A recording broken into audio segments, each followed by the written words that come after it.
Professor, tá sem áudio, hein? Tá sem áudio? Agora estão me ouvindo? Agora ativou. Obrigado. Vou te voltar. É porque tá em duas telas aqui, ele tá. Então, me perguntaram ali se eu posso gravar a questão dos tópicos, né? A hora que acabar a aula, vocês me lembram, daí eu faço aqui a anotação. Pode ser? Ok, professor. Beleza, legal. Tá. Pessoal, então vamos lá. Sistemas distribuídos, tá? Do que se trata? Primeiro, quando a gente está lá na graduação, a gente está estudando, as primeiras matérias que a gente vê são as matérias de cálculo, né, lógica e tudo mais. E aí, um pouquinho mais para frente, a gente olha sistema operacional, né, a gente estuda sobre sistemas operacionais, e a gente estuda sobre redes de computadores. Tá? Então, nós temos duas áreas bem grandes ali. Nós temos o quê? Nós temos sistemas operacionais, e nós temos redes. Tá? Nós temos duas áreas que são bem grandes e são, de certa forma, complexas ali, né? Quando a gente está trabalhando lá na graduação. O que é o sistema distribuído? Bom, o sistema distribuído, ele é a união desses dois caras, tá? Considerando também engenharia de software. Tá? Então, nós temos, a princípio, a gente está olhando para sistemas operacionais e redes, mas a gente também tem uma preocupação muito grande aqui com engenharia de software. Tá? Então, de maneira geral, quando a gente olha para um sistema distribuído, a gente tá observando isso. Por que a gente observa isso? Primeiro, um sistema distribuído,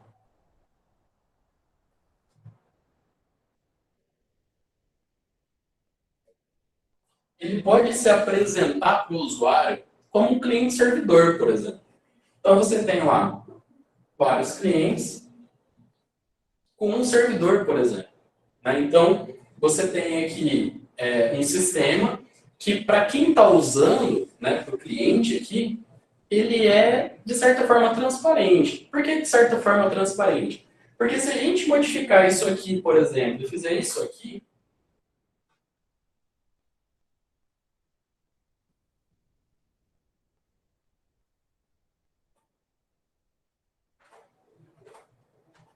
ou seja, você tem um servidor front-end, né? Você tem um servidor que recebe as conexões ali, e você tem um servidor que executa, sei lá, um e-mail. Você tem um outro servidor que executa uma página. E você tem um outro servidor que executa, por exemplo, um FTP. Todos eles no domínio.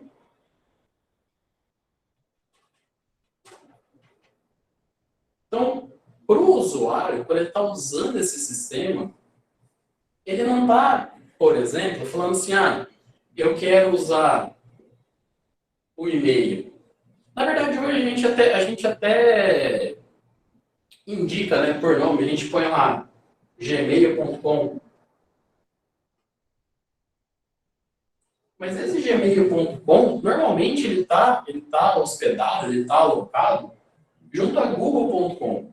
Então, veja, a gente tem aqui uma estrutura que para o nosso cliente lá, ele não está enxergando isso. Ele está enxergando só o serviço que ele está usando. Tá? E é isso que a gente deseja quando a gente fala em sistemas distribuídos. A gente quer o quê? Uma rede coerente e rápida, principalmente. E nós queremos um sistema que ele também seja coerente. Como assim um sistema coerente? Vamos olhar o sistema clássico, o sistema de banco. Você tem lá dois clientes,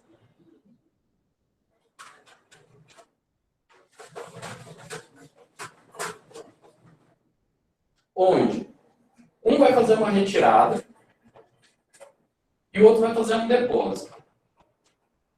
Tá? Um vai retirar e o outro vai depositar. Se na minha conta aqui tem R$0, tá? Ou seja, se ela está vazia, quando eu tento fazer uma retirada, eu não consigo retirar, porque está em zero. Quando eu faço um depósito, opa, agora eu consigo habilitar minha retirada. Por quê? Porque eu saio de 0 para, sei lá, 100.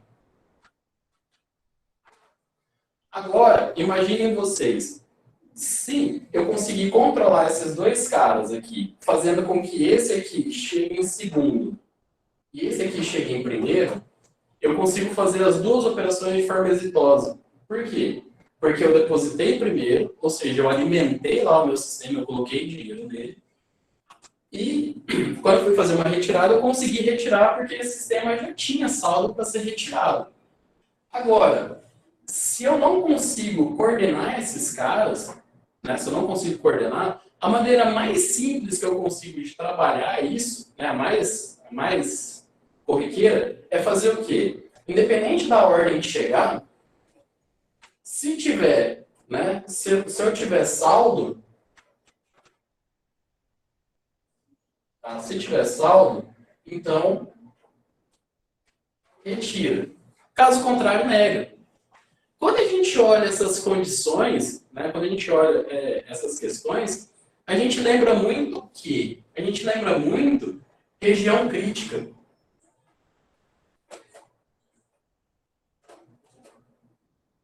E quem trabalha com região crítica, né? Quem que tem essa preocupação com região crítica? Gerência de processo. Então, pô, em um momento, a gente estava falando de rede. A gente estava bem tranquilo falando de rede. E a nossa rede já mudou para um problema de sistema operacional. Ou seja, eu controlo, né, eu vou controlar esses caras ali, se pode ou se não pode, por exemplo, fazendo a mesma lógica, utilizando a mesma lógica que eu utilizo lá no meu sistema operacional. Então, daí que vem essa questão, tá, estrutural da coisa. Então, veja, quando a gente fala em sistemas distribuídos, nós temos duas ideias. Uma ideia é a arquitetura. É a forma como eu vou dispor os meus nós, é a forma como eu vou distribuir os meus serviços, é a forma como eu vou fazer todo o gerenciamento de quem está atuando, de quem está usando aquele meu sistema. Tá? Então, é toda a logística ali que eu estou trabalhando. Quando eu falo em engenharia de software, eu estou olhando o quê? Eu estou olhando a forma que eu estou implementando o meu serviço. Tá? Então, como assim? Eu vou executar de um lado ou eu vou executar de outro lado? Sabe, qual que vai ser a minha metodologia de execução nesse ponto? Tá? E a gente, aqui eu estou deixando um pouquinho de lado, porque a gente também entra numa discussão sobre o que é distribuído, o que é concorrente, o que é paralelo. Tá? Então, a gente vai falar sobre isso também bem por cima, porque não é o foco, mas só para a gente ter uma noção mais ou menos do que acontece. Tá? Então, quando a gente fala em arquitetura,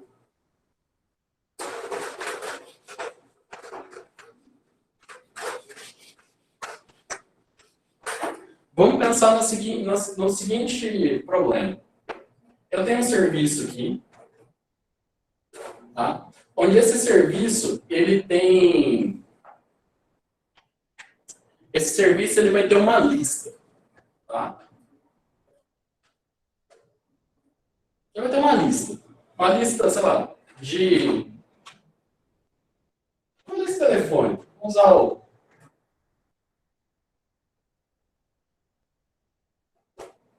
Então, eu tenho um serviço que tem uma lista telefônica. E eu tenho um outro serviço aqui que ele vai consumir essa lista. Tá? Ele vai consumir isso. Então, a gente pode implementar de duas formas a passagem dessa lista para lá. Primeiro, eu posso ter aqui uma lista genérica, ou seja, seria mais ou menos como uma planilha do Excel. Eu tenho lá o campo ID, eu tenho o campo telefone, eu tenho o campo e-mail, mas isso não está preenchido, tá? Então, eu tenho uma lista genérica, e aí eu preencho essa lista genérica solicitando aqui. Então, eu falo assim, olha, você tem alguma informação para me passar? Aí o serviço olha e fala, tenho. E ele devolve o quê? Só a informação. Então, esse é um primeiro cenário. Tá? Um segundo cenário, isso visando tanto a parte de desenvolvimento, tá? Como de arquitetura. A gente continua tendo o mesmo domínio, mesmo domínio de problema. Só que agora, ao invés desse cara ter uma lista genérica, ele não tem nada. Ou seja, ele vem aqui e fala assim, você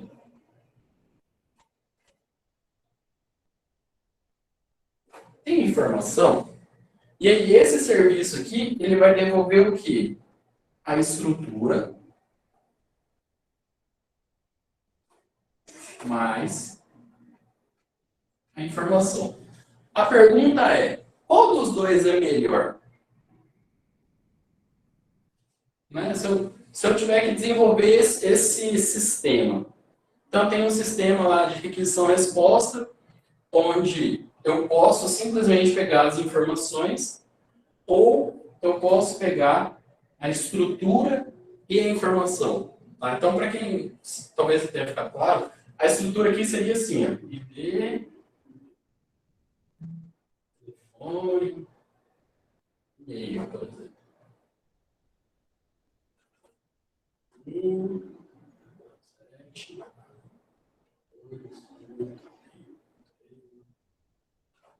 E assim sucessivamente. E aqui eu tenho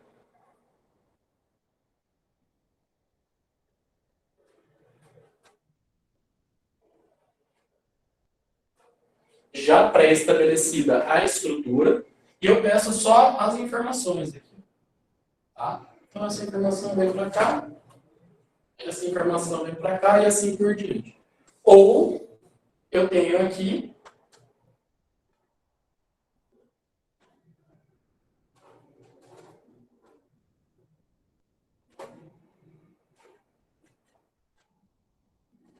e eu passo isso aqui para cá. Pergunta é, qual dos dois é melhor?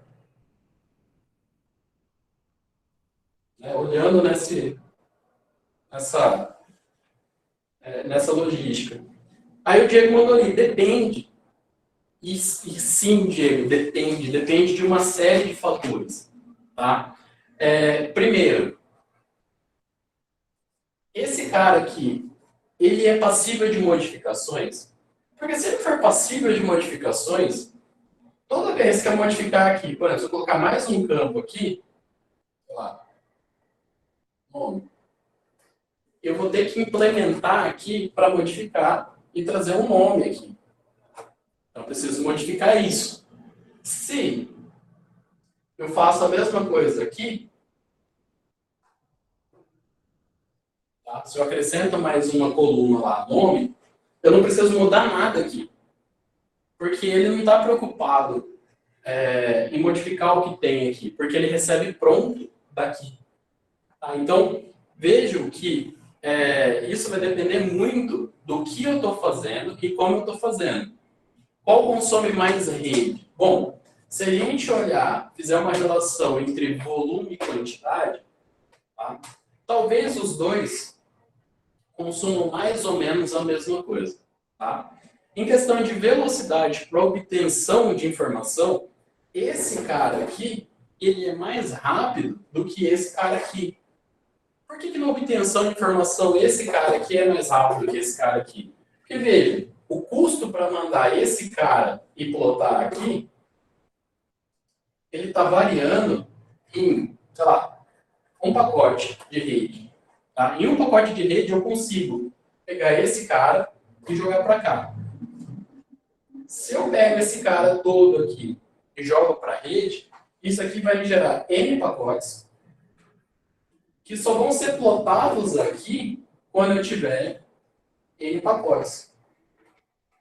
Então, demora mais para a informação chegar lá. Tá? Então, veja, eu tenho um ganho quando eu falo em tempo de desenvolvimento, quando eu comparo os dois em relação a modificações. Esse aqui eu preciso modificar, esse aqui eu não preciso modificar. Quando eu falo em tempo de plotar informação, esse cara é melhor que esse cara. Quando eu falo em tempo de rede, esse cara se assemelha a esse cara. E alguém vai falar, mas por que se assemelha? Bom, se eu tenho que mandar isso, se eu tenho que mandar isso, eu tenho que mandar isso. Para cada linha, eu vou ter que ter um pacote. Mesmo que ele não seja, não tenha o tamanho máximo permitido pelo enlace lá, que ele seja menor um pouco, mas ele tem a informação inteira ali. Esse cara aqui, ele também vai ter que ter todas as linhas com todos os pacotes com a carga máxima, né, que o enlace suporta. Só que a relação de número de pacotes aqui é muito próxima. Se a gente considerar que ambos têm 3 linhas e 3 colunas. Então, o tempo de rede, nesse caso aqui, ele vai ser muito semelhante. Então, ó, o que a gente passou por aqui? A gente passou em modelo de desenvolvimento. Então, como que eu vou desenvolver esse cara? A gente passou por desempenho. Então, qual que é mais rápido e qual que é mais lento. E a gente olhou a rede disso, né? Então, como que eu estou usando essa rede? Se ela está sendo melhor ou pior utilizada, tá? Então, aqui a gente tem uma visão bem ampla do que é e do que traz, né, o que é um sistema distribuído e as consequências que esse cara traz para quem está trabalhando com ele. Tá? Então, nessa parte aqui, alguém tem alguma dúvida, quer fazer alguma pergunta, fique à vontade.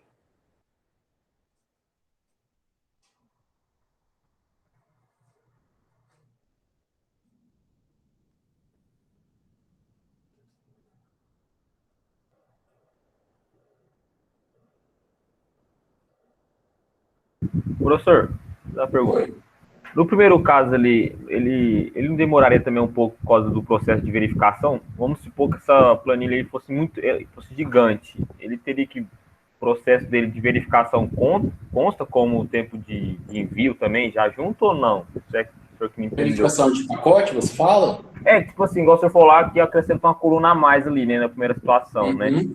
Aí tem que alterar na outra também, né? Na primeira e na segunda, nas duas.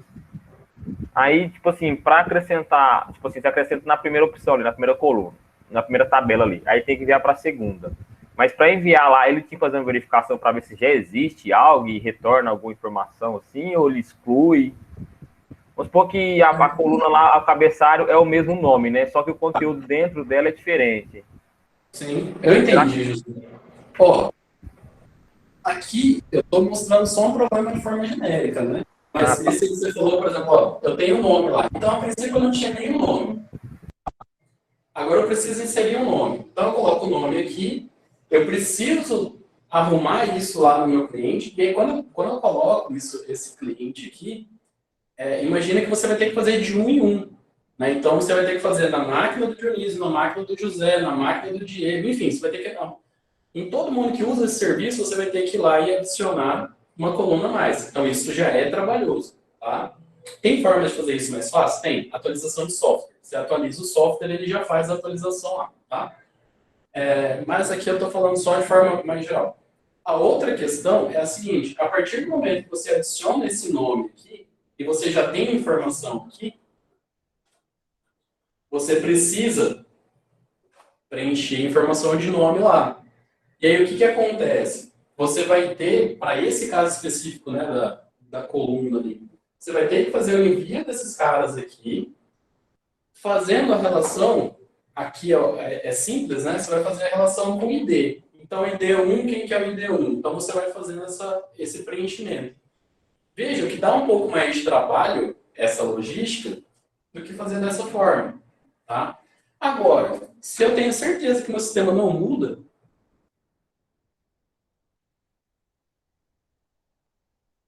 isso, em vários clientes, na verdade, né, Diego? Seria você pegar e atualizar. Na verdade, cliente não, é todo mundo que está usando, né? Tá? Pode ser serviço aqui, mas pode ser servidor também, não tem problema não. Cai tudo no mesmo balaio depois. Tá?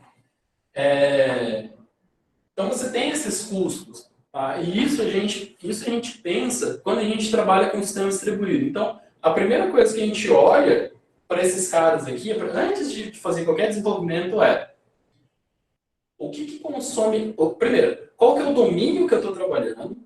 Tá? Depois de eu olhar o domínio que eu estou trabalhando, eu vou olhar o que é mais crítico para mim.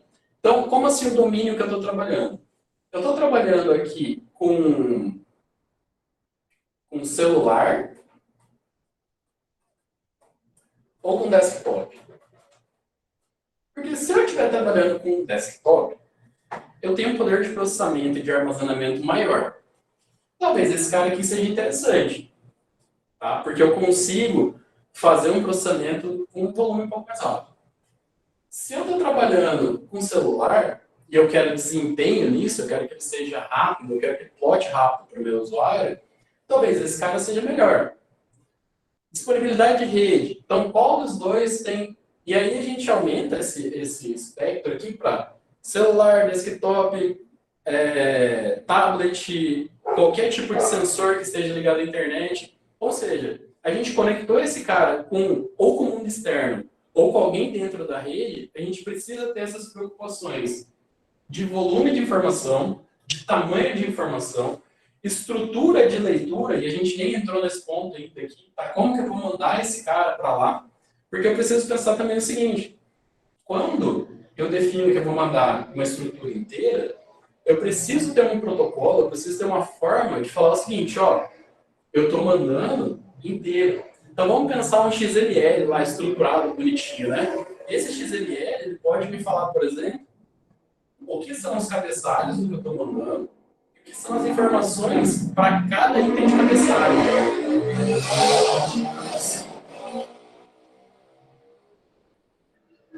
E o que são as informações para cada item de cabeçalho.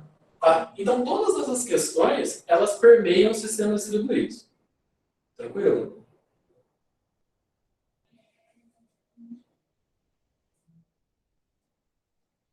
Beleza.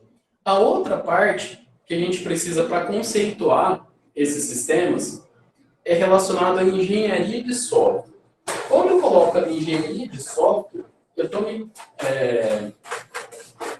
referindo especificamente à forma como eu estou desenvolvendo o meu software, tá? Como eu estou pensando ele e como ele vai ser disponibilizado.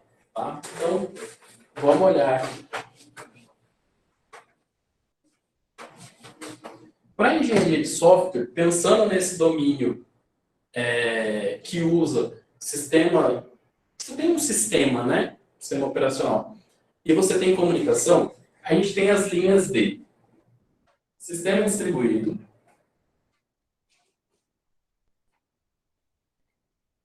programação concorrente,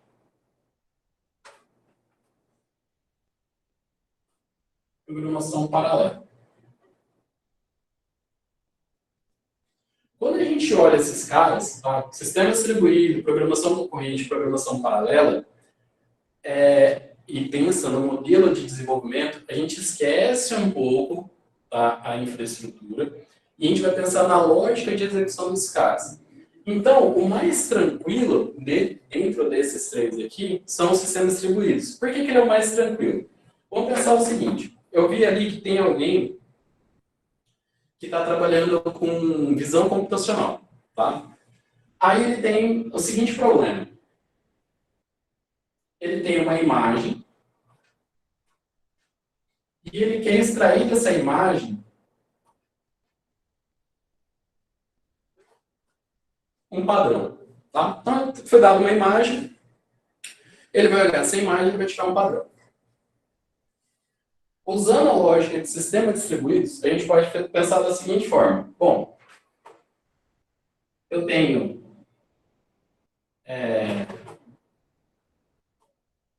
um cliente, e esse cliente, ele escolhe a imagem. Tá? Ele vai escolher a imagem só. E aí ele vai falar, nessa escolha, o que ele está buscando para ver se tem na imagem ou não. Tá? E ele tem um servidor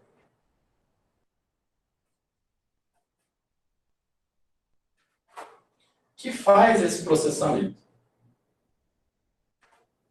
Tá? Então o cliente ele escolhe a imagem lá, fala assim, eu quero essa imagem aqui, eu quero ver se tem árvore nessa imagem.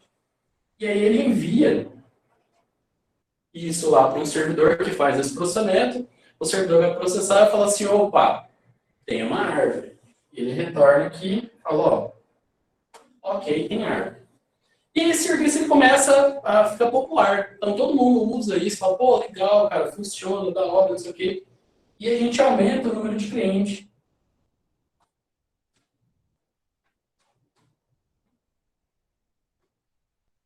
O que vai acontecer quando a gente aumentar o número de clientes? Quando a gente aumenta isso aqui, esse cara tende a ficar mais lento. Por que ele tende a ficar mais lento? Porque ele tem o processamento da imagem e ele tem fila de imagens. Ou seja, ele tem mais imagens para processar. Então, enquanto ele está processando uma imagem, está chegando lá mais 5 imagens. Então, ele tem aí que, quando ele acabar uma, ele tem pelo menos mais 5 para trabalhar. Tá? Então, uma possível solução para essa lentidão aqui é instanciar outra.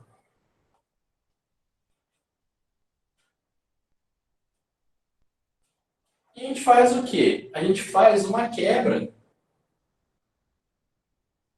Né? A gente faz aqui, ó.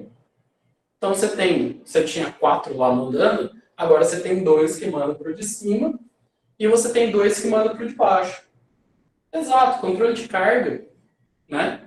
Então você veja, a solução permanece a mesma. Você continua tendo um serviço lá de você tem uma imagem lá padrãozinho bonitinho e você tem um serviço que faz essa descoberta. Então toda vez que a gente está nesse domínio, tá? De aumentar aqui, seja a capacidade aqui, tá? Isso a gente vai ver um pouquinho mais para frente que tem como. Seja a capacidade, ou seja o volume, o número de servidores, a gente está trabalhando com um sistema distribuído. Isso, sistema do e-social, sistema do imposto de renda. Então, a gente tem uma série de serviços aí que a gente usa, tá? Tem outros mais, por exemplo, reconhecimento de voz. Reconhecimento de voz do celular, ele não é feito no celular. Você pode ver, quando você está sem rede, ele não faz reconhecimento de voz. Né? Por que ele não faz reconhecimento de voz? Porque ele manda isso externo, e aí é processado, né? Tem uma resposta lá, e ele te devolve. Então, se todo mundo começa a usar aqui o processamento de voz, talvez um servidor só não dê conta. Eu preciso de pôr mais um servidor aqui. Tá? Então, eu consigo, assim, fazer com que o meu serviço continue atendendo de forma satisfatória, sem necessariamente mudar, né, o desenvolvimento do meu serviço. Tá? Esse é um ponto. Quando a gente fala em programação concorrente, me falta um quadro maior, confesso.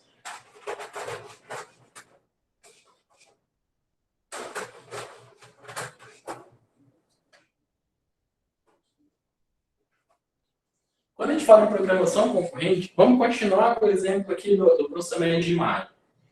Então, lá no processamento de imagem, normalmente, quem está na área vai saber melhor do que eu que não sou da área, a gente faz o seguinte, a gente faz uma busca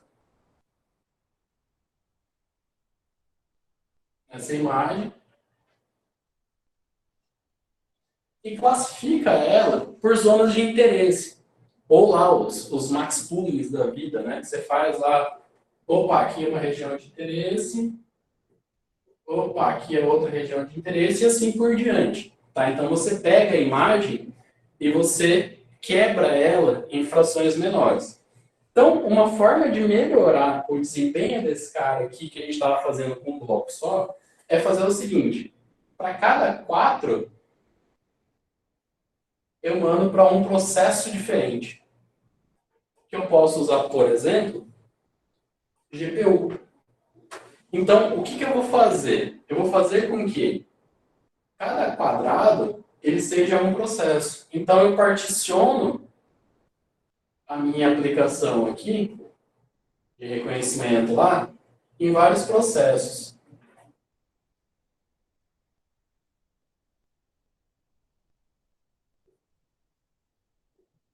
Tá?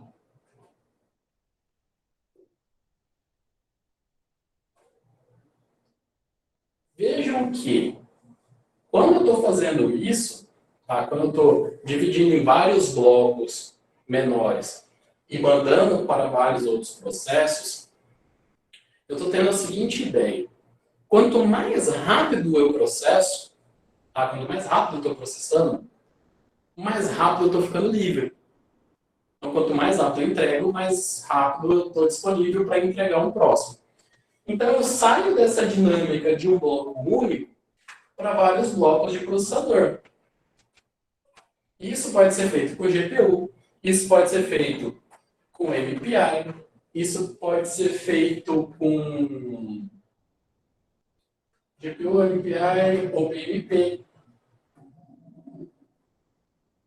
Então, o que eu estou fazendo? Eu estou olhando para a minha aplicação de uma outra forma, estou olhando com outro olhar. Só que para isso, eu preciso desenvolver ela de uma outra forma. Tá?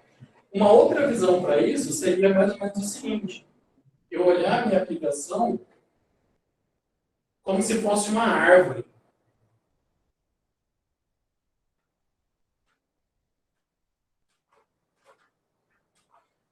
Ou seja, eu jogo aqui na folha o processamento desse quadrado aqui, vou chamar ele de 1, eu jogo 1 aqui, e eu jogo 2 aqui. Então, por exemplo, eu preciso multiplicar esses caras. Então, para eu multiplicar o 1 com o 2, eu não preciso, por exemplo, desse cara, eu não preciso desse cara, eu não preciso desse cara, eu não preciso desse cara. Então, eu tenho 1 com 2. E aí eu tenho 3 com 4. A multiplicação desse cara aqui vai me resultar em um quadrado diferente de 1 e de 2. Eu vou ter um quadrado y aqui. E o 3 e o 4 vai me resultar uma linha diferente de 3. Vai me resultar uma linha Z. Se eu repetir o processo aqui, eu tenho o quê? Eu tenho um quadrado W. Veja, enquanto eu estou processando 1 e 2 em uma thread, eu estou processando 3 e 4 em outra thread. 5 e 6 em outra, 7 e 8 em outra. Isso é muito rápido. Tá? Isso deixa muito rápido, de fato. Só que eu preciso refatorar todo o meu código. Eu preciso olhar quais funções, qual f de x aqui, pode ser executado em mesmo nível, e qual g de x aqui é dependente de f de x. Tá? E assim sucessivamente. Aqui é h de x, né? Aqui é um g e aqui é um f. Tá claro? Sim, não? Beleza. E a programação paralela, ela é semelhante a esse cara, só que agora eu vou ver o seguinte. Quem eu consigo aqui executar no mesmo tempo, sem os nós raiz aqui. Ou seja, quem eu consigo executar ao mesmo tempo, sem dependência nenhuma, para ter um resultado mais rápido ainda. Tá? Então, essa programação paralela, ela é um pouco mais difícil da gente encontrar. Tá? Já a programação concorrente e os sistemas distribuídos, a gente encontra uma facilidade muito grande no nosso cotidiano. Tá? Esse modelo aqui de programação concorrente, por exemplo, é o que o TensorFlow usa para fazer lá uma CNN, né, para fazer os nós convolucionais lá. Então, imagina que quando você tem lá, por exemplo, você tem um neurônio de entrada, né, a camada de entrada aqui, aí você joga esse cara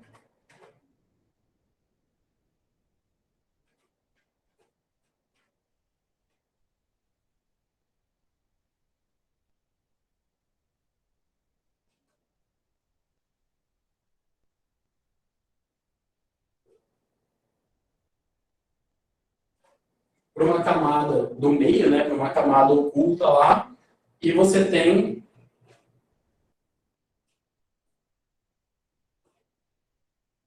uma saída. O que o TensorFlow, o PyTorch, o Keras, o que eles fazem? Esse meio aqui, que está todo ligado, ele faz com que esse cara atue lá com as separações onde cada nó vai estar em uma GPU.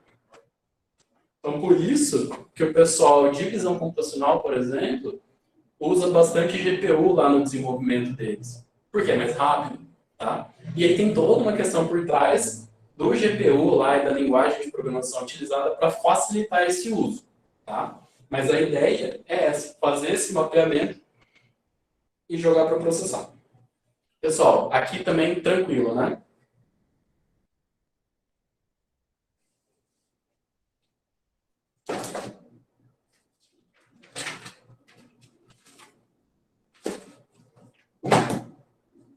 Legal. Deixa eu só olhar aqui algumas questões. Bom, então todo mundo legal, bacana. Então, conceituamos aqui a ideia geral de sistemas distribuídos, olhamos a questão de engenharia de software, e vamos ver agora algumas questões mais teóricas, tá? Do que a gente vai trabalhar, do que a gente precisa ter em relação ao sistema distribuído. Então, primeiro, o sistema distribuído, esse aqui, ele tem que ser transparente.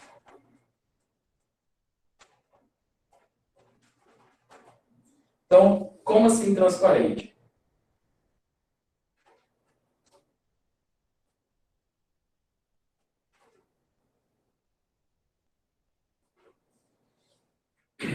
Se a minha primeira implementação for um cliente-servidor, e chegar a um ponto que esse cara aqui, ele não atende mais, ou seja, você está sem capacidade aqui, o meu cliente não pode ver isso, ele não pode sentir isso. Ou seja, ele pode até ter um atraso aqui, mas o sistema, para ele, tem que estar funcionando. Tá? É mandatório que esteja funcionando. Se eu for resolver esse problema, eu preciso fazer o quê? Eu preciso subir aqui um front, e aí fazer que com esse front tenha nós de back-end.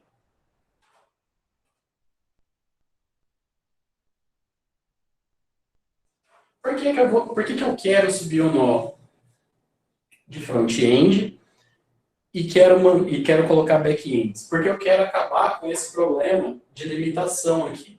Porque agora, o que vai acontecer? A partir do momento que o meu cliente acessa esse front-end, ele por si só não processa nada. Ele pode fazer só um escalonamento. Ele faz assim, ó.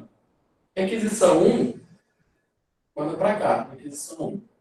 Chegou uma requisição 2, ele manda para cá. Chegou uma requisição 3, ele manda para cá.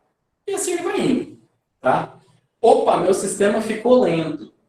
Instancia um novo back-end aqui. E faz o controle lá de requisições. Tá? Então, essa transparência, ela tem que ser da seguinte forma. Meu cliente está ativo. Como que eu troco desse servidor para esse servidor sem que meu cliente sinta isso? Porque a gente tem um outro problema, né? A gente tem o seguinte caso. Eu estou aqui em Ponta Porã e estou usando esse sistema aqui, tá? Esse aqui. Aí tem um aluno que está lá no Piauí, que ele também está usando esse cara aqui. Tá? Só que o regime de uso, ele não é determinístico. Por exemplo, eu não consigo falar assim, ó, agora são 7h39. Eu não consigo falar assim, ó, agora são 7h39, tem 15 usuários, aqui tem 15 conexões aqui, e todas começaram ao mesmo tempo. Eu não consigo fazer isso. Tá? Eu consigo falar que eu tenho 15 requisições, mas eu não sei, por exemplo, quem já está quase saindo, quem está processando e quem está chegando. Tá? Eu sei que eles estão lá, porque está conectado, mas eu não sei, por exemplo, qual que é a questão temporal deles. Então, não dá para eu simplesmente matar esse cara aqui e subir esse cara. Por quê? Porque esses 15 que estavam lá, eles vão ser afetados. Ou seja, ele estava usando o sistema e o sistema caiu. Mas simplesmente ficou offline. Aí alguém vai falar, tá, e como que eu resolvo isso, então? Né? Como que eu faço essa troca? Bom, a gente pode usar, por exemplo, uma lógica de DNS. Tá? Forçar via DNS que as requisições aqui, vamos dar um nome aqui, né?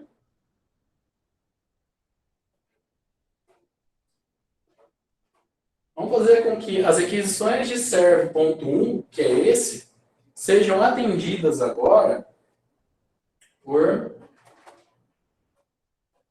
front.1. Tá? Ou seja, toda vez que alguém solicitar lá serve.1, ele vai ser redirecionado via DNS para cá. Com isso, o que eu consigo fazer? Eu consigo atender quem está aqui já, né? Então eu consigo atender ele com esse serviço. Eu consigo, depois de atender, parar de atender, depois que eu atendo os 15, né? Parar de atender aqui, ou seja, falar assim, ó, não estou disponível, e jogar as informações desse cara para cá, caso seja necessário. Tá? Eu consigo gerenciar isso. Em nenhum momento o cliente viu o que estava acontecendo. Tá? Então, esse é o primeiro ponto, ser transparente. O segundo ponto é escalabilidade.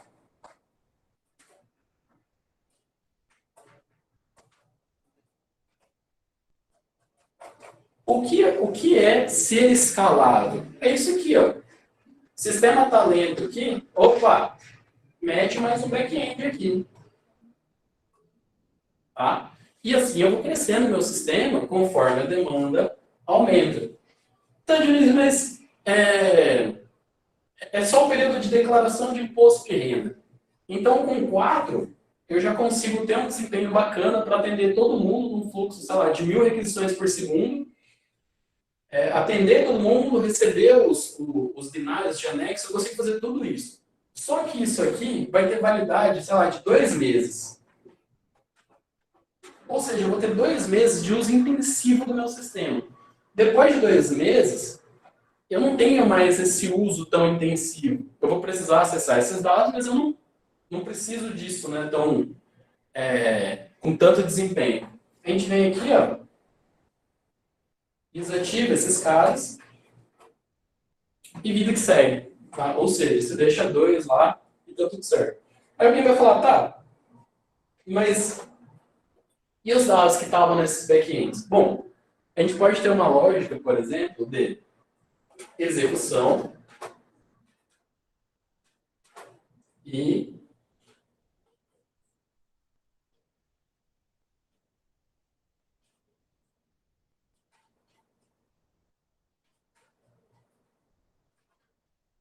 armazenamento.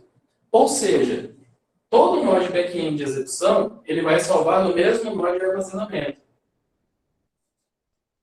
Isso quer dizer que, se esse nó aqui cai, a informação que estava nele continua disponível, porque ela está no servidor de armazenamento. Esse cara estava ali só para executar. Tá? E a gente entra no terceiro já, ponto que é o quê? Disponibilidade.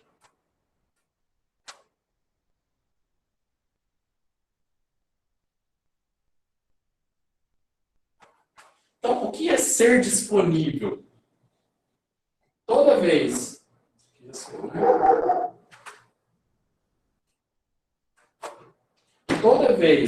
que um cliente tenta acessar aqui, ele tem que ser, essa conexão ela tem que ser exitosa.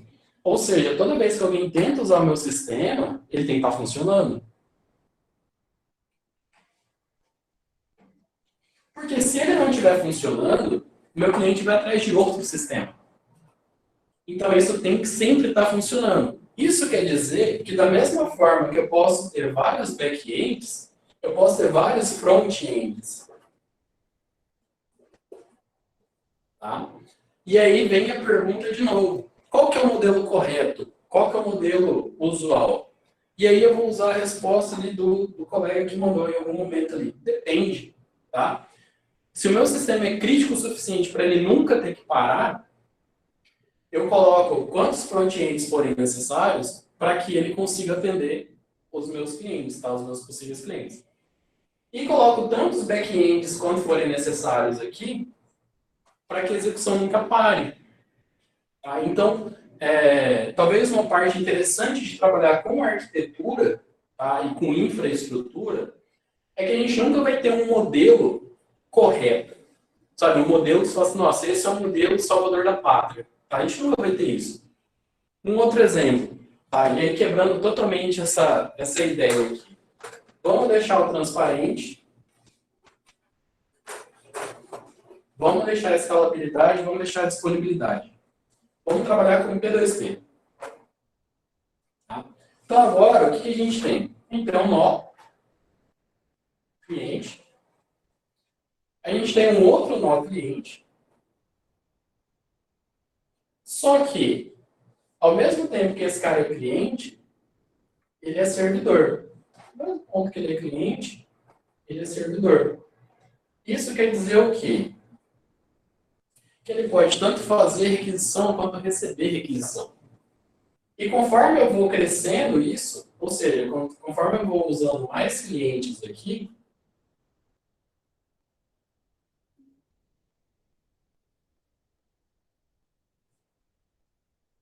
mais disponível o serviço ou o recurso que eu estou usando vai ser. Por que ele vai ser mais disponível?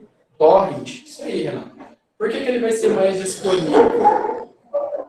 Porque antes...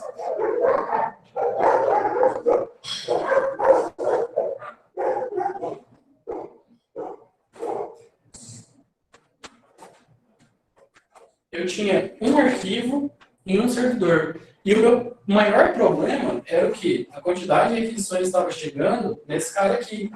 Por quê? Porque esse cara aqui, ele tem um limite de recurso. Ou seja, ele tem uma quantidade de memória. Meus cachorros aqui é complicado. Ele tem uma quantidade de memória limitada. Limitada não, né? Mas assim, se você colocar, por exemplo, 50 GB de memória RAM, uma hora essa memória vai ser ocupada. Né? Você põe lá 40 processadores, uma hora esse processador vai ser ocupado. Então, você tem um limite. Né? Por mais que ele seja absurdo, mas ele sempre existe. Tá? Quando você fala em cliente, em P2P, desculpa, quando você fala em P2P, o arquivo que estava aqui, você pode mandar ele para cá completo ou parcial. Então, se você pode mandar completo ou parcial, e a gente já sabe de antemão que toda troca de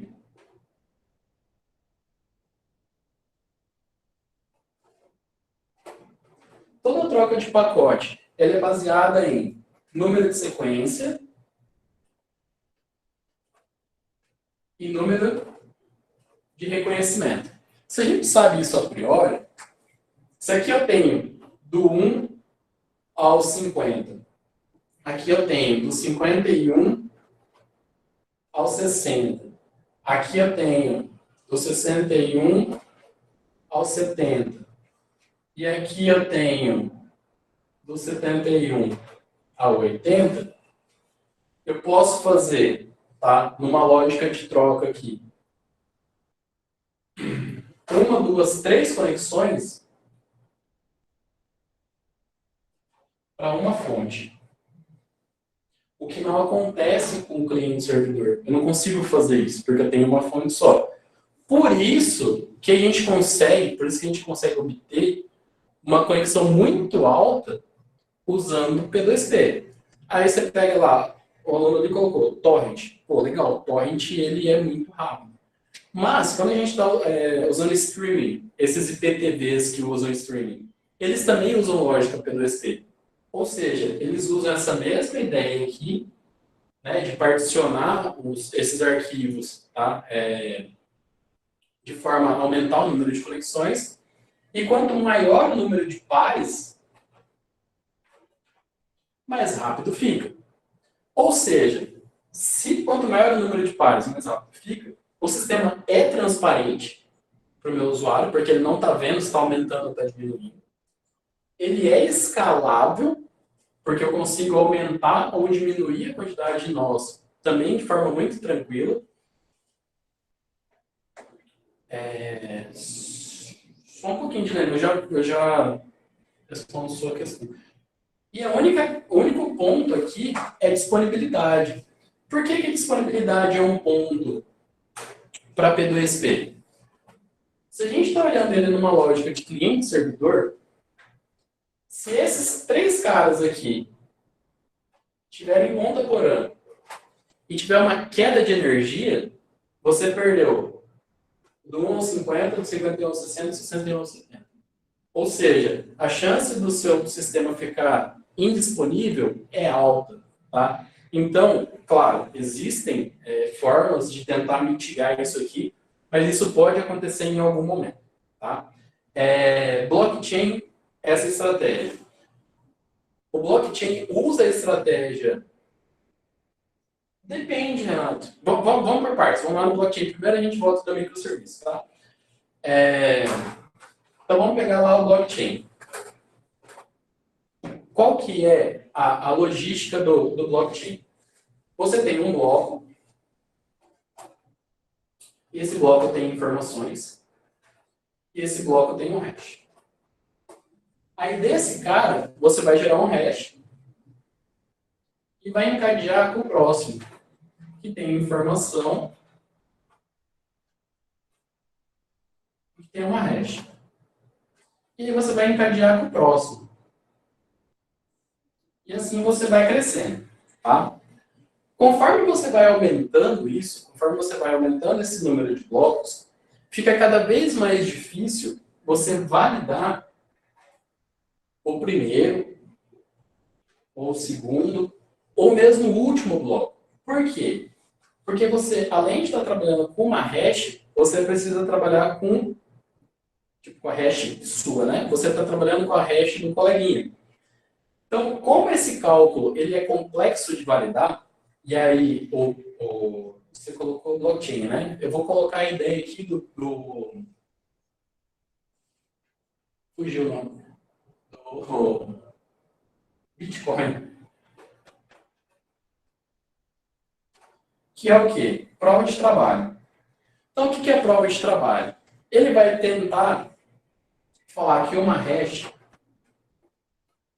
pertence ou não a um livro. Tá? Ele vai tentar fazer isso. Se ele tiver 51%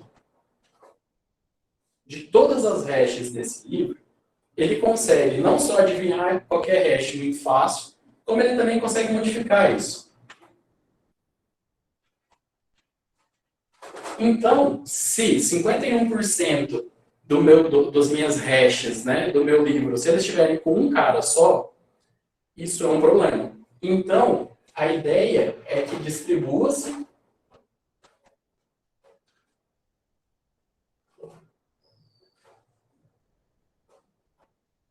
esse livro para a maior quantidade de pares possível, tá? Para que isso aqui não aconteça. Tá? Ou seja, a gente não quer que haja a possibilidade de modificação. Só que, aumentando a quantidade de nós, né, distribuindo isso por vários nós, a gente acaba fazendo com que isso aqui seja custoso. Então, por que isso é custoso? Porque ele precisa verificar o que está aqui em relação ao que está aqui, em relação ao que está aqui. Isso consome rede. O sistema não para ele fazer isso, então, conforme ele está buscando lá, já tem outro cara aqui nascendo, tá? Então, você tem todo esse domínio.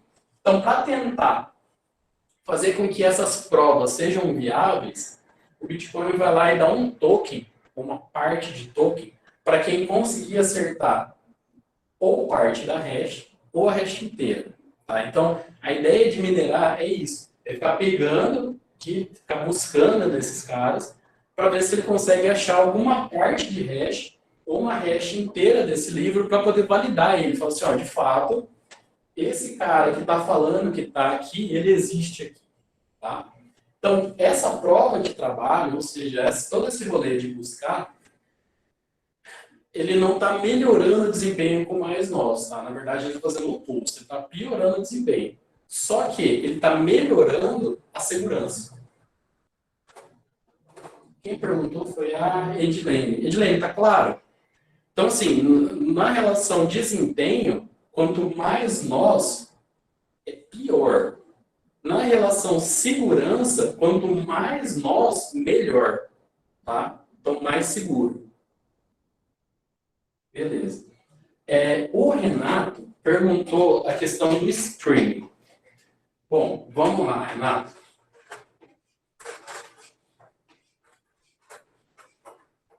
O streaming, qual que é o rolê dele? Se você pegar IPTV, esse IPTV, ele vai trabalhar, a maioria deles trabalha com P2P. Tá? Tanto que quando você olha a lista de canais lá, ou filme, enfim, tá? O que você for assistir lá, ele tem, principalmente os de filme, tá? Aquele mais Cinema Club lá, tá? Ele tem, assim, disponibilidade de par. E ele trabalha por um sistema de cor, verde, amarelo, vermelho e tal, para mostrar o quão bom tá aquela quantidade de pontos. Tá, mas eu ouvi em algum momento que usa-se microserviço. Quem usa microserviço? Netflix. A Netflix estruturou, não só a Netflix usa o conceito de microserviço, tá? Outros, o Google também usa, tá? O YouTube também usa, enfim. Qual que é a ideia do microserviço? A ideia do microserviço é pegar uma aplicação inteira onde você tinha sistema de login, sistema de busca, sistema de visualização, tá? Então você tem todas as funcionalidades do sistema de forma monolítica, falou o Diego ali. É isso mesmo, tá? Um bloco só, tá? Tá um baita bináriozão aqui. Só que qual que é o legal do microserviço? Alguém em algum momento falou assim, cara, mas o login, depois que o cara está logado, eu não preciso carregar ele na memória. Tipo, eu não preciso ficar segurando essa parte do sistema lá, porque o cara já fez login. A mesma coisa quando o cara está visualizando. Eu não preciso fazer uma busca uma vez que o cara já está visualizando. Então, qual que é a ideia do microserviço? Você tem um MS1 aqui para login, tá? Você tem um MS2 aqui para busca e você tem o MS3 aqui para visualização. Pode ser. O que acontece? Como você dividiu esse cara em aplicações, não são aplicações, são serviços, tá? Mas em aplicações diferentes, esse cara aqui, ele pode estar em uma máquina, que a gente vai chamar de M1, esse cara aqui pode estar em M2, esse cara aqui pode estar em M3, mas também podem os três estar em M1.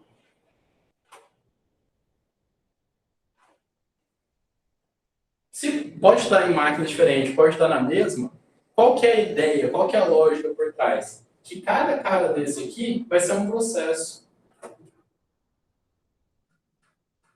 Ou cada cara desse aqui vai ser uma thread.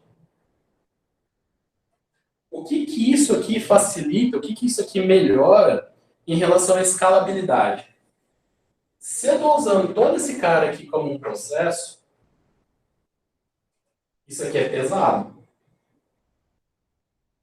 Se eu consigo particionar ele em serviços distintos, onde eu tenho a relação entre serviços, mas eu usei aquele cara, eu não preciso instanciar ele mais, eu posso deixar ele lá em standby, eu faço com que esse cara aqui, por exemplo, a visualização, consuma menos recurso assim do que assim. Porque, bem ou mal, isso aqui vai ter que estar carregado na memória. Ele vai ter que estar lá, eu gostando ou não. Dessa forma, quando eu tenho só um serviço de visualização, isso tudo não precisa estar na memória. Só esse cara aqui. Tá? E aí melhora muito a escalabilidade. Então, eu consigo fazer com que eu consigo aumentar o meu desempenho mesmo usando uma máquina só. Porque daí eu faço gerência de processo. Tá? O que eu não consigo fazer com esse cara aqui. Tá claro?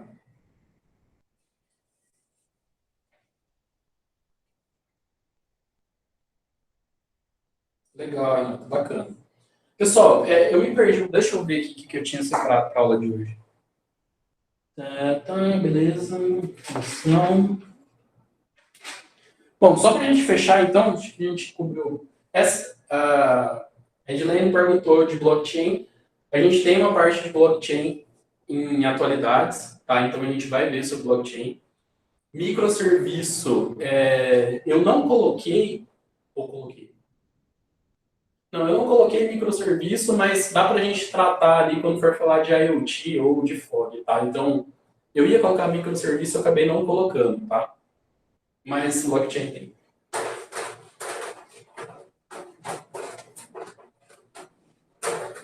E aí, para fechar, vamos fechar com estrutura.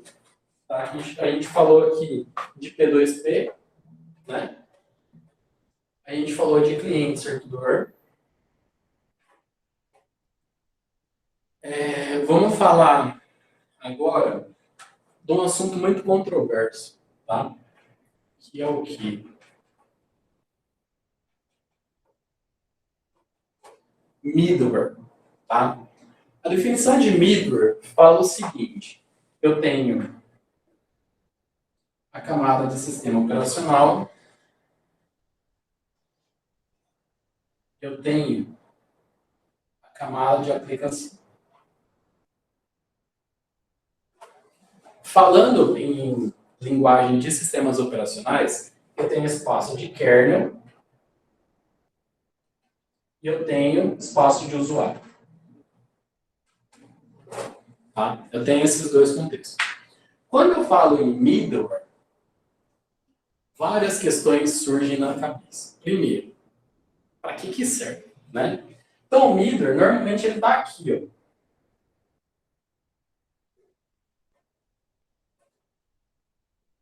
Ele está no meio. Tá? Ele está entre o sistema operacional e ele está entre a aplicação. Por que aqui a gente usa esse conceito de middleware? Você tem lá Você tem um jogo, tá? Você tem um jogo e o seu jogo, ele está no Windows. Beleza? Então, o seu jogo está no Windows aqui. Só que você tem um servidor que é Unix. Então, o servidor do seu jogo ele é Unix. E você tem um coleguinha jogando com você que está usando o Mac. Hoje, se a gente olhar o conceito de entrada e saída aqui, tá?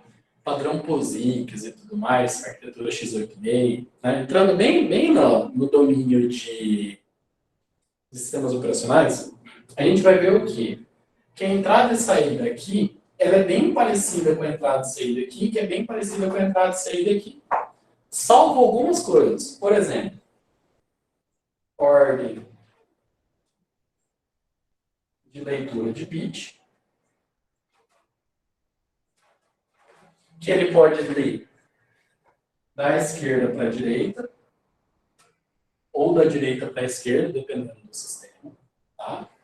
E tamanho dessa string que ele está lendo. Tá? Tudo isso sai daqui, Lúcio. Um gatinho aqui. Tudo isso é controlado por quem? Pela entrada e saída lá do sistema operacional, pelo que está no núcleo aqui. Tá? Então, eu já tenho um certo controle sobre isso. Eu já consigo fazer, por exemplo, um socket aqui consigo fazer comunicar via socket esse cara e esse cara. Cada um com seu socket, bonitinho, endereçamento, legal. Por quê? Porque o socket, ele meio que faz esse papel de middleware aqui. Ou seja, ele consegue ligar a aplicação com redes que são distintas no seu sistema. Ou seja, que tem alguma particularidade. Tá? O socket consegue fazer isso. Só que qual que é o problema do socket? Se eu estiver usando esse cara e eu for implementar o meu jogo para Windows, para Unix e para Mac, para cada um deles eu vou ter que ter o desenvolvimento desse socket aqui. Preciso trabalhar ele para tratar as particularidades de cada sistema operacional. Com o middleware, eu tiro essa necessidade de tratamento pelo socket. Eu uso aqui, por exemplo, um RPC. Tá? Esse RPC, ele vai ter o quê? Ele vai ter rotina de conexão, ele vai ter rotina de escrita, ele vai ter rotina de leitura. Ele vai ter todas essas rotinas prontas para Unix, Windows, Mac e uma série de outros sistemas. Por quê? Porque esse cara aqui foi feito para ficar ali no meio, ou seja, para ser uma ponte de comunicação entre a aplicação e o meu sistema operacional, independente do sistema operacional. Tá? Então, o que esse cara faz? Ele facilita a vida de quem está implementando para que não precise ficar lá tendo várias funções dentro de um socket, por exemplo, para fazer correção de leitura de bit. Tá? Para fazer correção de tamanho de string de leitura. Mas veja, todo o middleware aqui, todo ele, é feito sobre o socket. Por que ele é feito sobre o socket? Porque não existe nenhuma outra estrutura dentro do sistema operacional que permita a comunicação entre máquinas. Tá? Então, vejam, esse middleware, ele pode ser um RPC, ele pode ser implementado com WebSocket, ele pode ser implementado com Corba, que nem usa mais, tá? Mas aí ele pode ser implementado com RMI do Java, que também já não está mais tanto em uso. Ele pode ser utilizado com Flask, Python, tá? Então, o que seria esse middleware? Facilitar a comunicação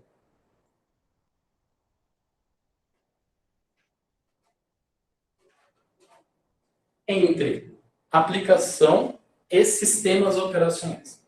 Tá claro?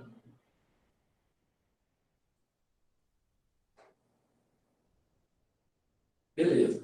Tá? Por que eu estou falando isso?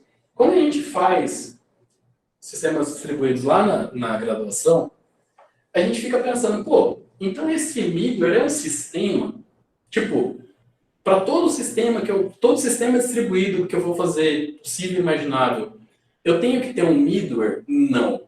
Tá? Você não precisa ter um middleware. Posso usar um middleware para o meu sistema? Pode. Por exemplo, sistema de arquivo remoto, ele usa RPC. Tá? Isso é utilizado, sei lá, tipo, mais de 20 anos fácil. Tá? Porque é padrão. Tipo, o pessoal achou conveniente usar e usa até hoje, funciona. Tá? Mas eu não preciso ter um middleware para que eu desenvolva qualquer tipo de sistema distribuído. Tá? Isso não é necessário. Tá bom? Então, espero que tenha ficado claro isso, porque normalmente a gente fica, puta, mas eu vou ter que desenvolver um middleware, eu vou ter que ter um middleware para eu mexer com o meu sistema distribuído. Na verdade, não. Tá? Se tiver algum que facilita a sua vida, beleza. Se não tiver nenhum que facilita a sua vida, tudo bem, você desenvolve a sua solução e aí a única coisa que você precisa fazer é com que a sua aplicação aqui, ela saiba, ela tenha conhecimento do padrão que você está usando. E digamos que você fez lá o seu sistema, né?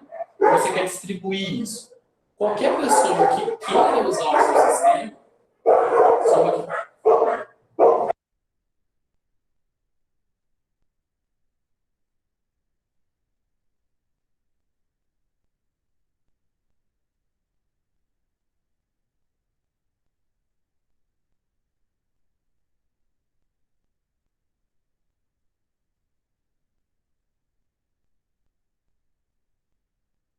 vai chegar no final da aula, eles ficam animados. Deixa eu falar mesmo. Ah, tá, padrão. Então, o que acontece?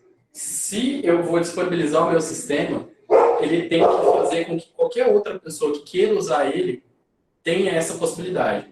Então, eu sempre vou ter que ter um padrão, e esse padrão espera-se que seja aberto. Tá? Por exemplo, eu quero fazer um browser. Eu não preciso necessariamente saber como que é um servidor web Apache, por exemplo. Eu não preciso saber isso. Tá? Eu preciso saber qual é o formato que o Apache recebe.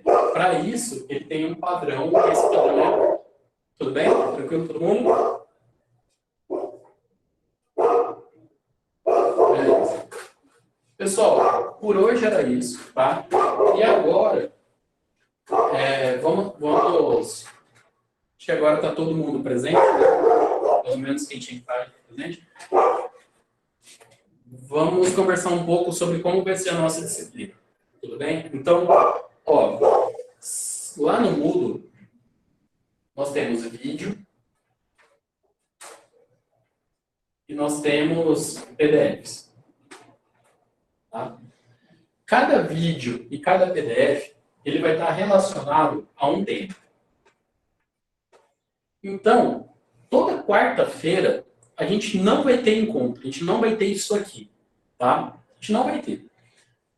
Por que a gente não vai ter? Porque vai ser o tempo que vocês vão ter para assistir o vídeo, dar uma olhada no PDF, né, sobre o tema lá, e fazer as atividades. Para facilitar a vida de vocês, eu coloquei como nota geral das atividades 20%. Então, o AVA, ele vai ter 20% de peso na nota. Tá? Toda aula eu vou ter uma atividade? Provavelmente toda aula vai ter uma atividade. Tá? É difícil a atividade? Nem um pouco. Tá? Ah, você é muito criterioso com a atividade?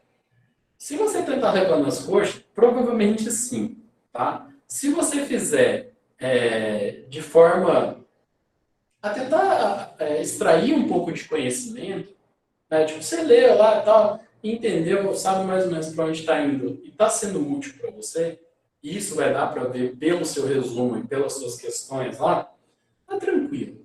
Tá? Então, assim, eu já fui aluno, né? Não faz tanto tempo assim que eu fui aluno, eu sei todas as malícias, sabe, os jeitinhos, de como tentar cortar caminho, eu sei todos. Tá? Então, assim, essas coisas eu vou observar, tá bom? Mas não quer dizer necessariamente que eu vou ser aquele cara assim, não, tá uma vírgula errada aqui, tá errado. Não, tá? Não se preocupem com isso. A outra parte da nota vai ser relacionada ao projeto.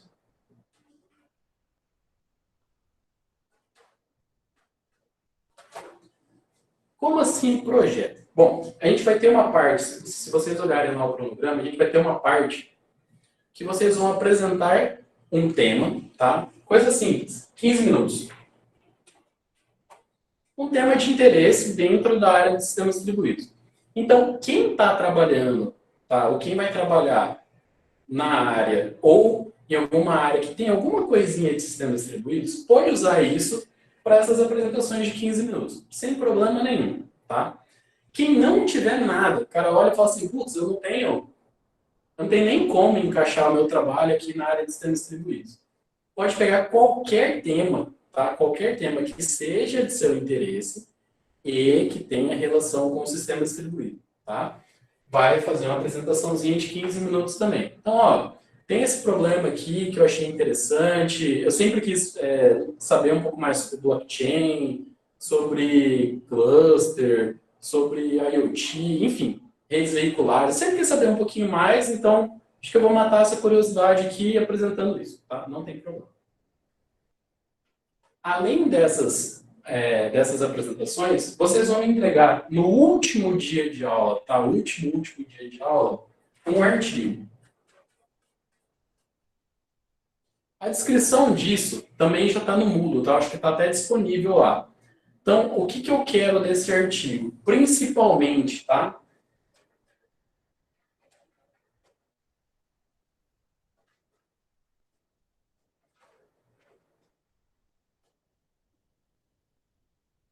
Trabalhos relacionados.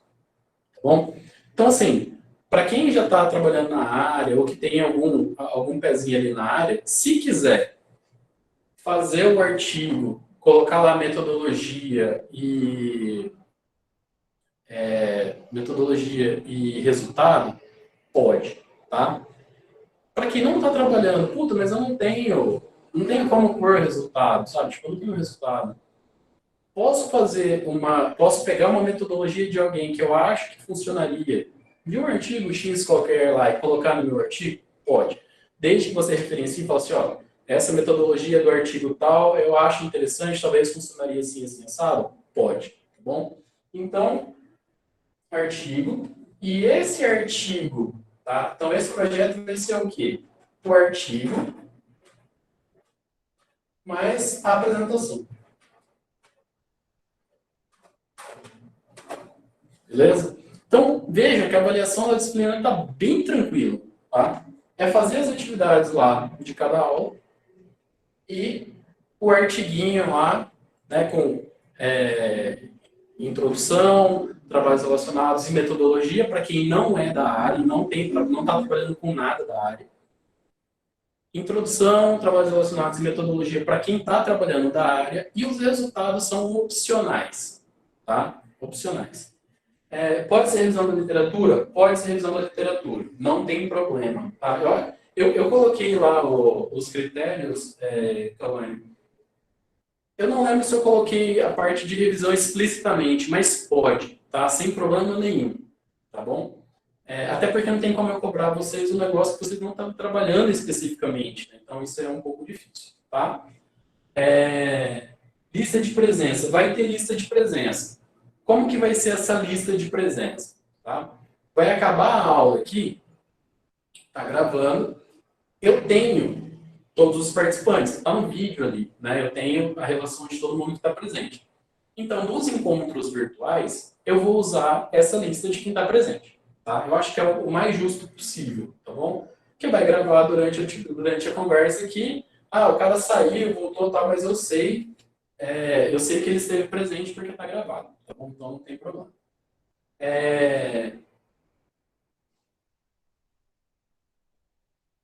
Vamos lá. Então, a questão da lista de presença. Para as atividades do AVA, tá? Para essas atividades aqui, elas vão ficar abertas sempre uma semana. Então, como assim? A gente acabou o encontro hoje. Para a aula de amanhã, que vai ser a única, tá? É a única específica que vai acontecer isso, o prazo de entrega é amanhã mesmo. Porque tá bem simples, é só olhar lá, eu já conversei aqui com vocês do que tem na aula lá.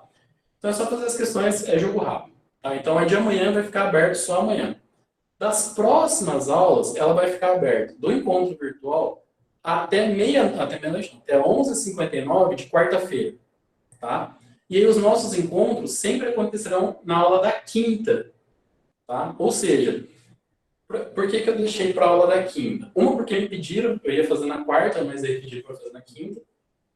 E o outro é que a ideia que eu estou querendo, né, desenvolver com vocês é o seguinte. Vocês... Tá, só um pouquinho, eu já volto lá no mesmo, tá?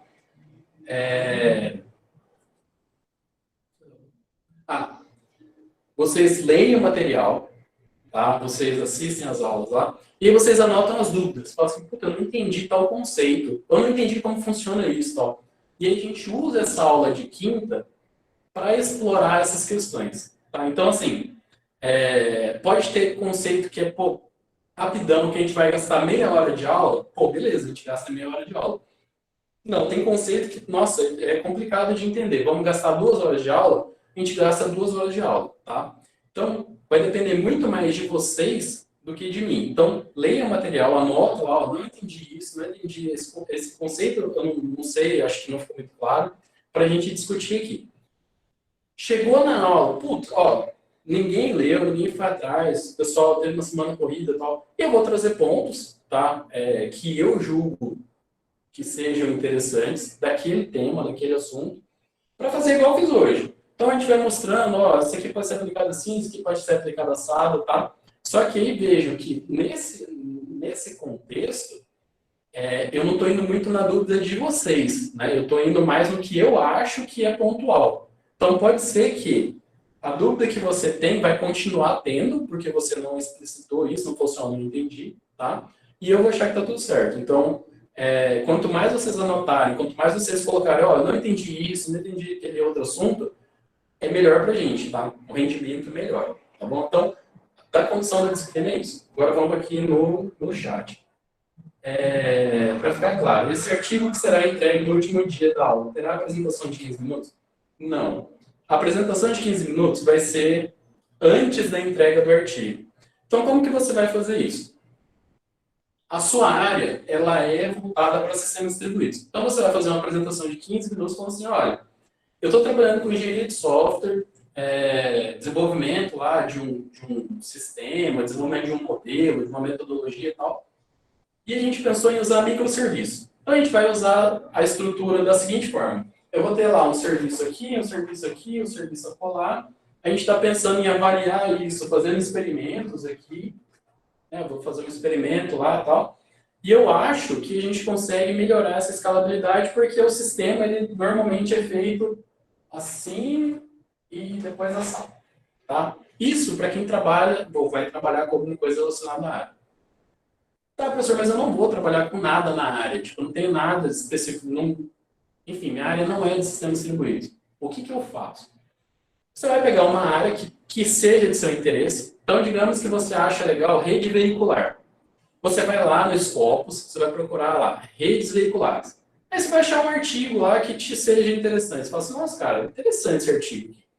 Aí você vai apresentar para nós. Você fala assim, gente, ó, eu vim apresentar aqui sobre redes veiculares.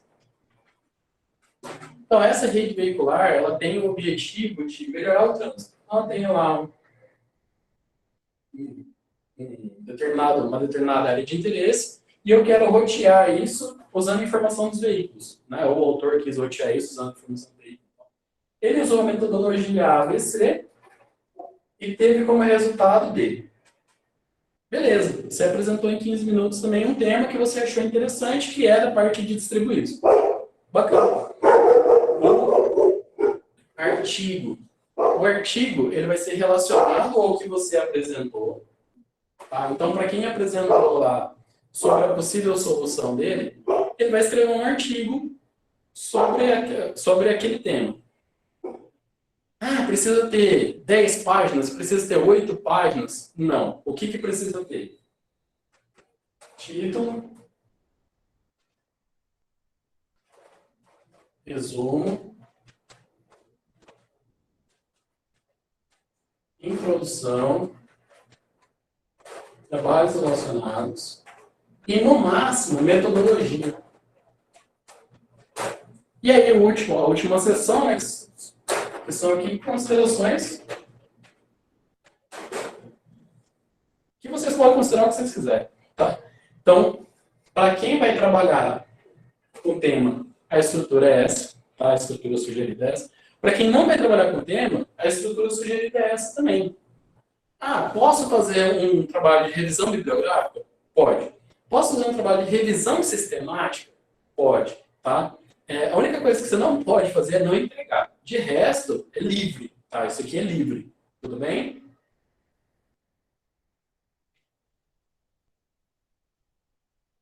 Tranquilo, né?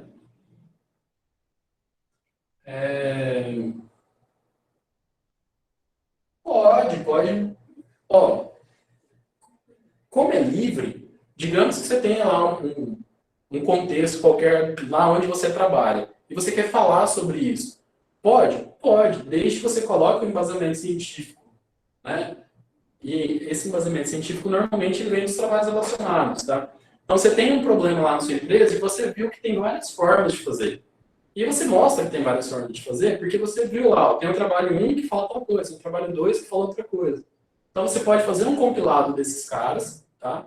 Fala assim, ó, tem esse problema lá na minha empresa, talvez seja interessante resolver dessa forma, tá? Pode, totalmente liberado, tá?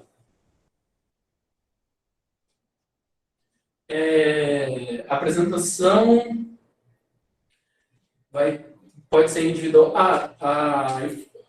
Os trabalhos podem ser individuais e no máximo grupos de 4, tá? Então 4 alunos é o número máximo, beleza? Ah, professor, pode fazer com 5? 4 alunos, tá bom? Então, pode fazer individual, pode fazer em grupo, tá? Sem problema nenhum. Isso também está descrito lá, tá? Então, depois dei uma lidinha, e o que não ficar claro também, vocês podem perguntar sem problema, tá? As apresentações serão para todos ou serão agendadas? As apresentações, elas vão ser... elas vão ser corridas, né? Então vai ser assim, vai ser na quarta e na quinta, no horário do nosso encontro, e aí vocês vão apresentar para todo mundo, tá? Então vai apresentar nesse estilo que a gente está fazendo aqui, tá? A gente vai fazer uma chamada, e aí vão ter lá, eu calculei, vai dar uns 7, 8, dependendo, né, dependendo da apresentação por aula.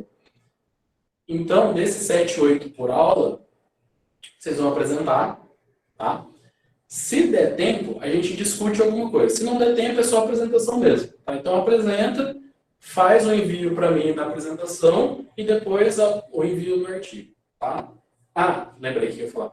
A ordem de apresentação. Essa ordem de apresentação, a gente vai fazer, eu vou pensando em fazer de forma aleatória. Tá? Então, assim, tem lá. Depois a gente vai colocar quem vai fazer em grupo, quem vai fazer individual. Eu vou fazer de forma aleatória. Tá? Então, ó, tem 8 aqui, são esses 8. Ah, professor, não tive tempo, mas o outro da outra semana tem tempo. Pode apresentar? A gente troca, não tem problema, tá? Mas para tentar deixar um pouco mais organizado, a gente vai fazer já mais ou menos quem vai apresentar por dia, tá? E um outro ponto, tá, gente, que é importante, é o seguinte. Não tenham medo de apresentar, tá? Tipo, apresentem, não tem problema. Quanto mais vocês falarem, quando vocês forem qualificar, quando vocês forem defender, fica um pouco mais fácil, tá? Então, assim, aproveita esses momentos para falar mesmo, sabe? Tipo, apresenta e mete a cara que é mais fácil, tá?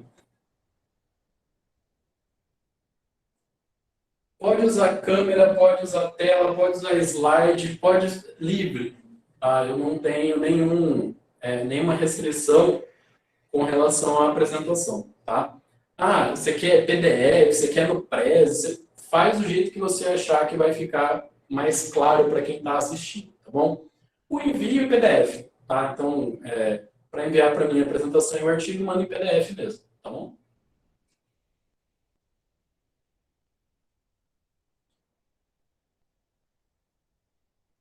Se pode gravar a apresentação em vídeo? Pode, Cauane. Seria legal se vocês apresentassem no dia, né? Mas digamos que você tem algum imprevisto, por exemplo. Tipo, você está lá no seu último dia de apresentar e aí você teve um imprevisto qualquer, mas você se programou, você fez um vídeo e tal e mandou para mim. Não tem problema, tá? Eu só não sei se eu vou plotar para todo mundo ou se eu vou só eu assistir mesmo e ver o que você fez. Tá? Mas a ideia é que todo mundo é presente, tá? Para os meus colegas, enfim. Tá?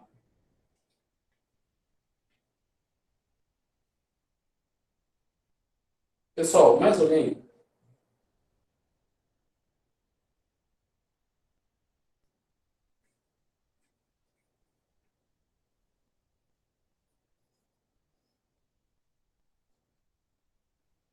Resumo, qual o resumo, Renato? O resumo da aula? Eu só tenho resumo da aula também, né? Tá, o resumo da aula é o seguinte. Na próxima aula, tá, na aula da semana que vem, a gente vai falar sobre arquitetura. Beleza? Então a aula é sobre arquitetura, tá? Aí você vai assistir o vídeo da aula lá, tal, bacana, você vai ler o material. Aí você vai buscar um artigo, tá? Que trate o quê? Que trate sobre arquitetura em algum problema de pesquisa. E isso tem vários, tá? Se você pegar, por exemplo, microserviço, você vai ter uma série de questões arquiteturais que envolvem o desenvolvimento desses microserviços dentro da área de sistemas distribuídos, tá? Se você pegar nuvem, você também vai ter uma série de questões que permeiam a arquitetura de sistemas distribuídos que estão sendo trabalhados ali, tá? Alocação de recursos, escalonamento, você tem uma série de coisas, tá bom? Então, como que você vai fazer o resumo da aula? tá? Resumo da aula. Você vai colocar lá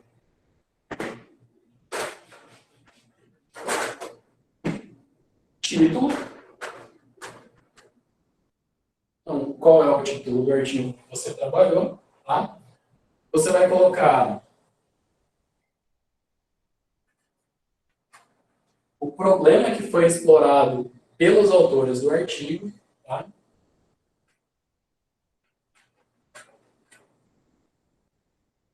A área de sistemas distribuídos, né? No caso aqui, a arquitetura, o que de arquitetura aqui foi explorado, tá bom? E a solução, tá? Então, você vai falar, ó, eu olhei lá um artigo, uma revisão sistemática sobre microserviços. Então, você tem lá uma revisão sistemática sobre microserviços. Problema. Apresentação, né, de áreas abertas de pesquisa para microserviços. Beleza. Área de SD. Olha, dentro da área de microserviços, tem lá o balanceamento de carga entre nós do serviço é um problema. Por quê? Porque você pode ter um front-end e a partir de 10 back-ends foi verificado que isso começa a ficar lento. Então, quais são as possíveis soluções? Olha, lá no meu review fala que se a gente aplicar controle de load balancer lá, né, para front-end e para back-end, a gente consegue resolver isso. Tá? É isso que é para ter no resumo da aula. Tá bom? Então, de forma sucinta. Fez isso por causa disso, daquilo outro. Tá bom?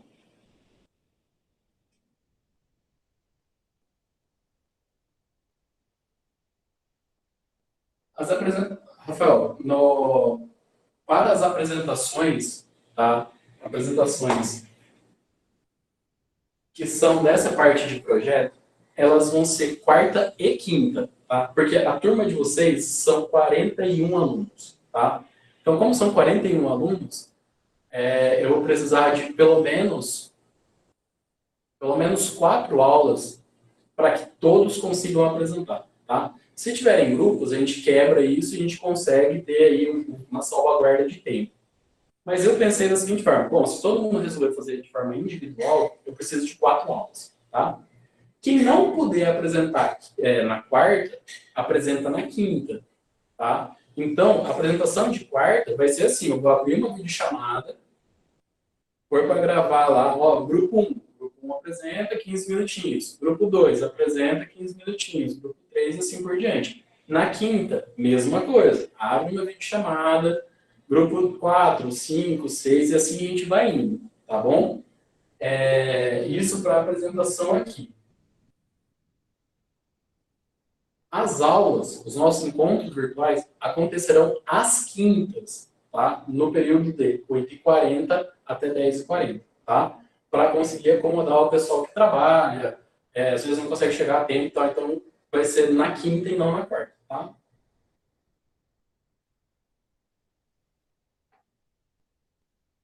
Para hoje, pessoal, na verdade para hoje não, né? Para amanhã, atividade da aula 1.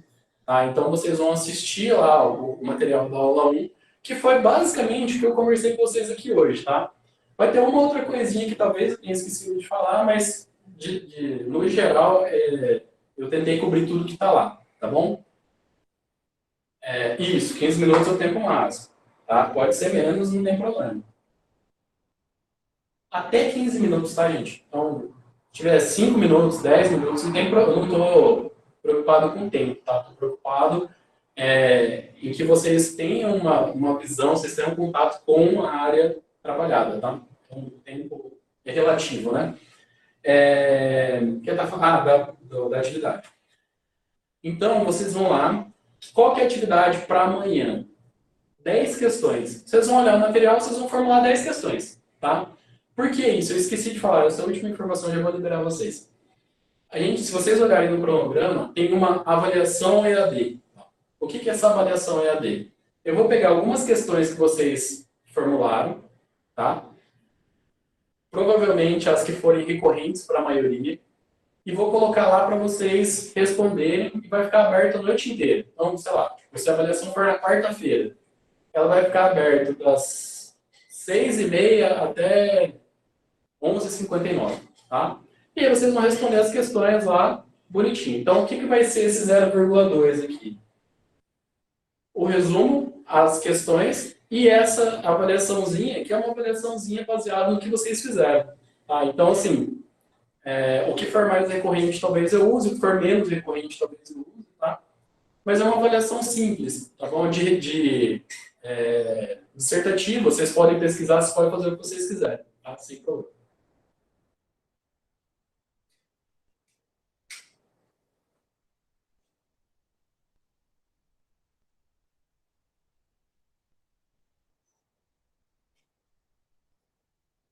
Você não achou o vídeo e o arquivo de leitura da aula 1. Tá. Deixa eu dar uma olhada aqui, pessoal, rapidinho.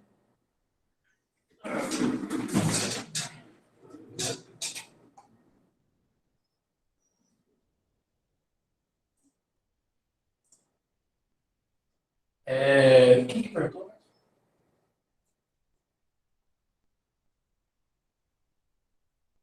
Isso, é isso mesmo. Alexandre, vamos lá. Você olhou o Moodle e aí você não achou a aula 1. Está lá em arquitetura. Então, chega lá em arquitetura, tem aula 1, questões da aula, e a aula 2 já está disponível também.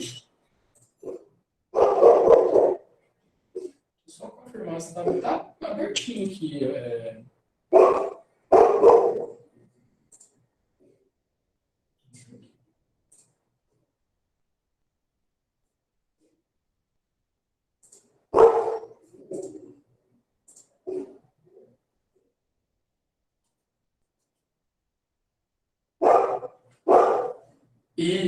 Isso. Você vai.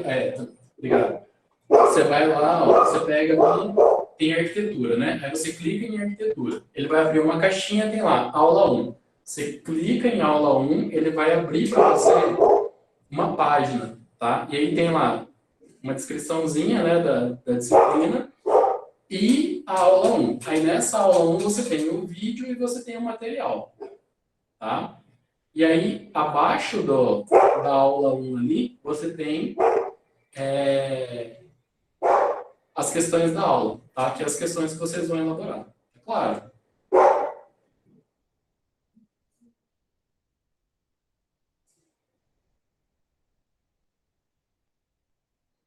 Pessoal, mais alguma dúvida?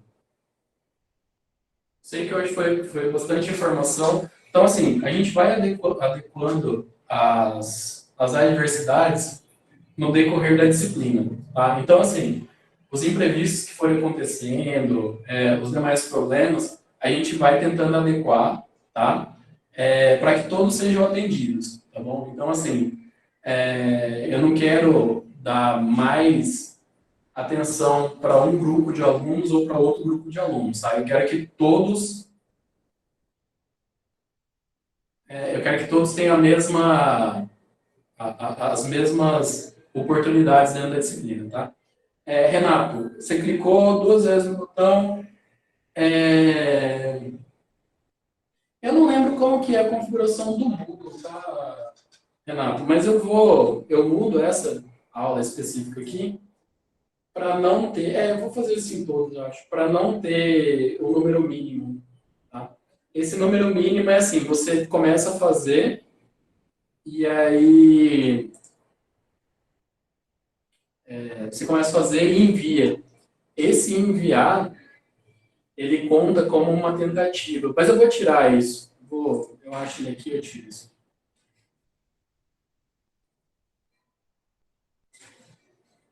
Eu só achar onde que muda isso.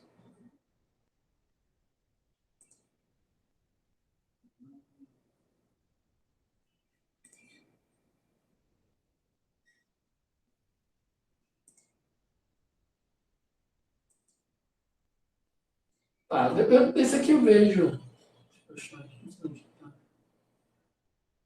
Tá, mas fica tranquilo. Se porventura você não conseguir fazer porque você clicou mais de uma vez, você me avisa que eu dou um jeito aqui, tá?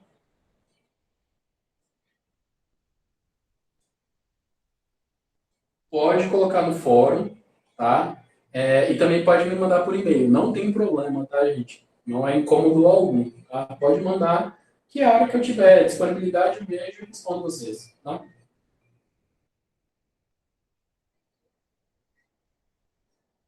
Pessoal, é isso então, tá? Obrigado a participação de todos. Eu sei que eu prolonguei um pouquinho mais que o horário da disciplina, tá? Vou tentar não fazer isso nas próximas aulas. E é isso, tá? Então, a gente vai conversando durante o semestre, beleza? Boa noite para todo mundo.